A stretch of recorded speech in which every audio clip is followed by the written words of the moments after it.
Hello student, देखिए आज हम लोग लेंस मेकर सूत्र पढ़ेंगे। लेंस मेकर सूत्र जो है वो किसी लेंस के लिए सूत्र प्राप्त करना भी करके आता है। ठीक है, ये हम लोग का 2025 के लिए बहुत इंपॉर्टेंट टॉपिक है। इसको आप लोग ध्यान से देखिएगा, पूरा वीडियो देखिएगा, आप लोग एकदम लेंस मेकर जो है पूरी तरह से क्लियर हो जाएगा। ये लेंस मेकर जो हम लोग का है वो 2025 के लिए समझिए कि ये आया हुआ क्वेश्चन है। तो लेंस मेकर के बारे में बता रहे हैं। जो फॉर्मूला है 1/f equal to mu minus 1 into 1/r1 minus 1/r2, इसी फॉर्मूला को प्रूव करने के लिए आता है। तो अब यहाँ देखिए, ये हम लेंस ले लिए।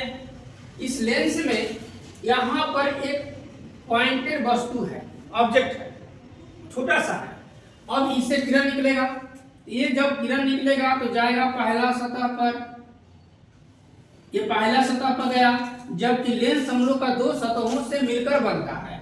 ये सतह को हम ए मान लेते हैं और ये सतह को बी मान लेते हैं। यानी कि यहाँ पर हम लोग का दो नौकर है, ए और बी।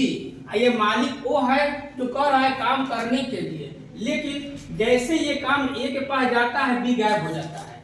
बी कहाँ गया? अपना घर भाग गया।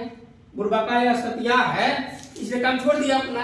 अब जितना काम है सब कौन कर रहा है? ये कर रहा है। यानी कि ये प्रतिबिंब जो बनाएगा ये ओरिजिनल प्रतिबिंब नहीं बनेगा, ये डुप्लीकेट प्रतिबिंब बनेगा। यहाँ प्रतिबिंब जो बना उसको हम लोग आई डैश कहेंगे। किसके लिए? ए के लिए।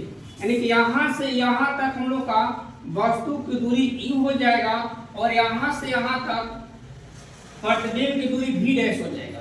बुझा क्या बात करना? लेकिन जैसे ही ये आई डैश प्रतिबिंब बना, ये बी आ गया। तो बी के लिए आई डैश वस्तु का काम का ध्यान रखिएगा। जो बी सतह है इसके लिए आई डैश वस्तु का काम करेगा। तो ये किरण जो है ऐसे गया था, फिर इसी पर रिटर्न आएगा और फिर ए से होते हुए ऐसे यहाँ से अब ऐसे मुड़ जाएगा। यहाँ का बना फाइनल प्रतिबिंब बना। तो यहाँ से यहाँ तक जो दूरी होगा उसको हम लोग भी कहेंगे। बुझा गया? ये जो अपवर्तनांक है इसको μ2 मान लेते हैं और ये अपवर्तनांक है इसको μ1 मान लेते हैं। यानी कि हवा इधर साइड में है, हवा का अपवर्तनांक को μ1 मान लिया गया और जो लेंस है इसके अपवर्तनांक को μ2 मान लिया गया। ये हम लोग का लेंस मेकर सूत्र प्राप्त करने के लिए एक फिगर बन गया। आप लोग फिगर साफ साफ बता दीजिएगा। अब देखिए कैसे हम लोग बनाते हैं। इसमें दो सतह था ना, वो पहला सतह ए था, दूसरा सतह बी था। तो पहला सतह हम लोग लेके चलेंगे, लिखेंगे पहला सतह के लिए। तो पहला सतह के लिए ध्यान रखिएगा वस्तु दूरी क्या है? यू है और प्रतिबिंब दूरी क्या है? भी डैश है। यानी कि लिखेंगे वस्तु की दूरी क्या हो जाएगा? यू। प्रतिबिंब की दूरी हो जाएगा भी। देखिए अब हम ये पहला सतह लेकर चलेंगे। तो पहला है ना, पहला सतह के लिए, तो पहला सतह के लिए वस्तु की दूरी क्या है? यू है। देखिएगा यू है और प्रतिबिंब की दूरी यहाँ से यहाँ तक प्रतिबिंब दूरी क्या है? भी डैश है और वक्रता त्रिज्या r1 मान लिए। अब लिखेंगे अपवर्तन के सूत्र से। तो अपवर्तन का सूत्र हम लोग पढ़े हुए हैं, पहले वीडियो में डाले हुए हैं। जो होता है μ1/u minus μ2/v equal to μ1 minus μ2/r। इसी फॉर्मूला पर चलेंगे। अब देखिए μ1 ठीक हमारा है, वस्तु की दूरी हमारा यू है, लिख दिए, माइनस यहाँ μ2 है, v प्रतिबिंब दूरी है, लेकिन प्रतिबिंब दूरी यहाँ क्या है? v डैश है। तो क्या करेंगे यहाँ पर? v डैश कर लेंगे बराबर μ1 माइनस μ2 और जहाँ r वहाँ क्या कर लेंगे? r1 कर लेंगे। तो पहला सतह के लिए हो गया, इसको हम इक्वेशन फर्स्ट मान लेते हैं। अब चलते हैं दूसरा सतह, यह ध्यान रखिएगा। दूसरा सतह बी के लिए। तो दूसरा सतह ये बी है, तो बी के लिए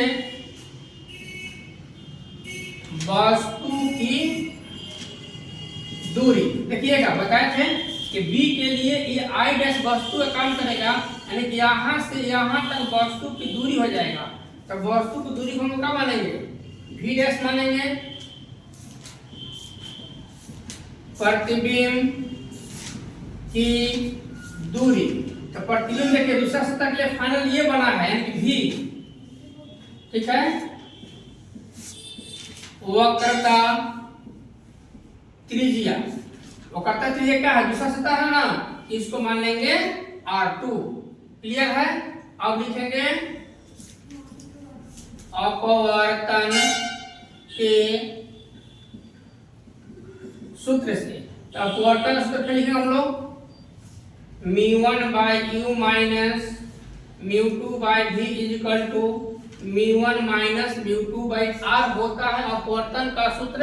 लेकिन यहाँ आप ध्यान रखिएगा कि ये जो दूसरा किरण चल रहा है हम लोग का, तो ये लेंस से बाहर निकल रहा है, यानी कि μ2 से μ1 में जा रहा है। ध्यान रखिएगा कहाँ जा रहा है, μ2 से μ1 में जा रहा है।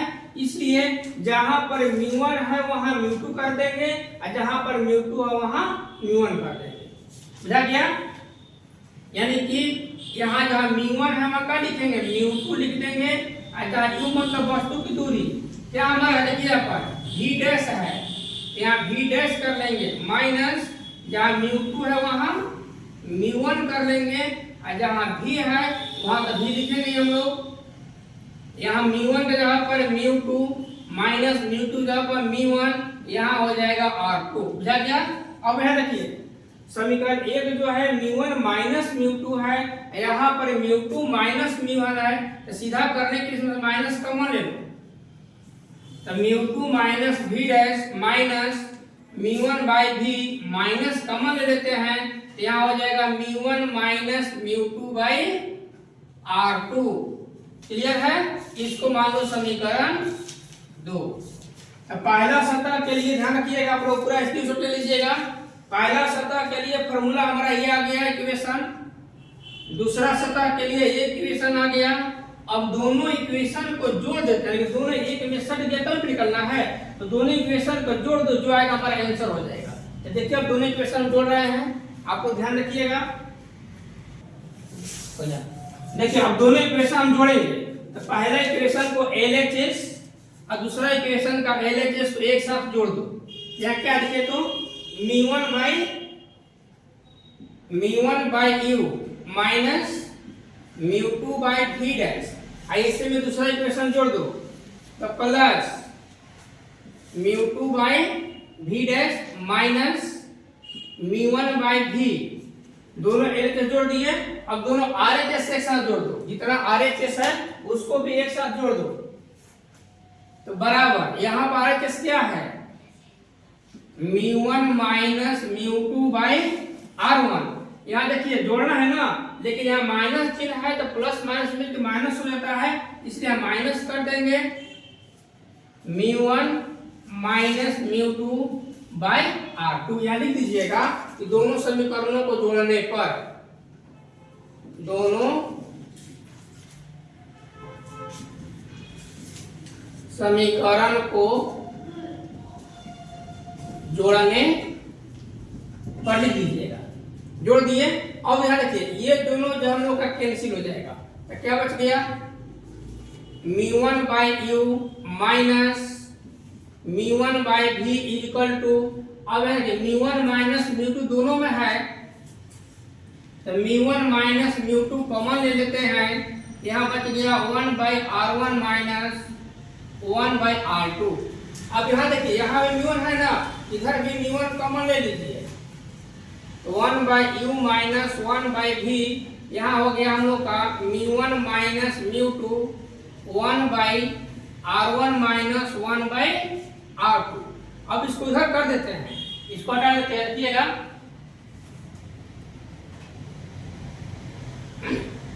यहाँ मल्टीप्लाई में है, उधर डिवाइड में लग जाएगा, यानी कि 1/u minus 1/v equal to μ1 minus μ2/μ1, यहाँ हो जाएगा 1/r1 माइनस 1/r2।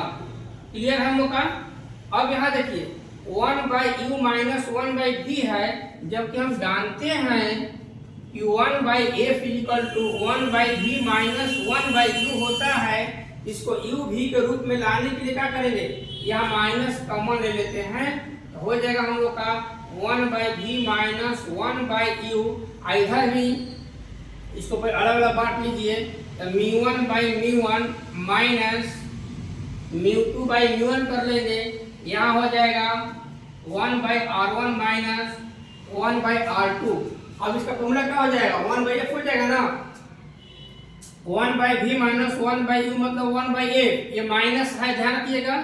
अब यहाँ देखिए, यहाँ भी हम कट गया एक बार में, तो यहाँ भी माइनस कॉमन है, ध्यान दीजिए, यहाँ पे एक लाइन माइनस, यहाँ भी कॉमन ले लेते हैं, ये माइनस वाला प्लस हो जाएगा, प्लस वाला माइनस हो जाएगा, यानी कि माइनस है ना, यहाँ लिख लेंगे μ2/μ1, i1 प्लस में था, ये माइनस में हो गया, इधर हो गया 1/r1 माइनस 1/r2, तो दोनों तरफ माइनस का हो जाएगा, कैंसिल हो जाएगा। अब यहाँ इसको उतार लिया आप लोग, पूरा उतार लीजिए आप लोग। चलिए उधर देखिए, अब थोड़ा सा प्लस अब रह गया है, इसको हटा देते हैं खाली। अब यहाँ देखिए क्या है हम लोग, अंतिम 1/f equal to μ2/μ1 minus 1 into 1/r1 minus 1/r2। ये फॉर्मूला को हम लोग का न्यूमेरिकल बनेगा, न्यूमेरिकल के लिए इसी फॉर्मूला का यूज करना है, लेकिन